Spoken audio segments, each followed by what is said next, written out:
Hey guys, welcome to another episode of Tutorial Tuesday. I'm here on location in Kansas with my friend CJ with Perry's Quarter Horses. So I'll go ahead and tag them. You guys can check them out. We're doing a morning editing session. I'll get right to your questions, and I'll answer one question that keeps reoccurring over and over right now, and that is how I got that image that I posted this morning with the horse and rider and the windmill and the reflection in the water. Basically what I did was take two exposures, and so I had CJ come in with the light on one exposure, and I took that image to light the horse and rider. And then I took another exposure with just the ambient light, and then took that into Photoshop and mask in the rider with the horse and light on it. So just so you know how I did that, let's get right into your questions.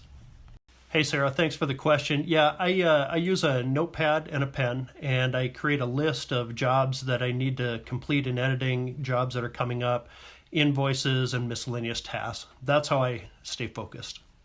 Thank you for the compliment. I definitely appreciate that.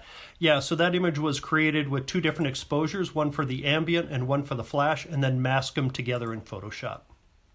A couple things that I'd tell you right away is action is not about frames per second. Action is about timing. So like yesterday when CJ and I were in the barn and we were covering her husband doing some sliding stops, is about finding the apex of the. So covering CJ's husband while he was doing sliding stops was not necessarily about frames per second. It was about finding the apex of the slide and taking one image during the apex. So watch for that. On the technical side of things, what I'll do is I'll use a predictive focusing method on Canon's cameras, which is AI servo with objects coming towards me. But as they're moving horizontally, what I'll do is just use a single focal point on that person.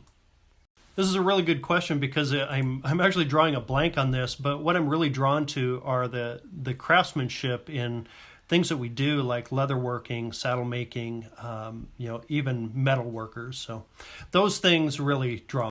Great question here. What I would recommend now is focus on social media and then a website. Your social media is more of a growing and living portfolio, where your website can be more of a parking place. Yes, I absolutely have a wait list for a South Dakota workshop. I have to tell you, it's very unlikely that at this point anybody's going to cancel, but please do. You can email me at chris@cdphotog.com. Pieces of advice, yes, practice, practice, practice. Know your camera inside and out, and make sure that that piece of equipment is intuitive in your hands. You're going to learn a lot your first one in, and just be willing to keep learning.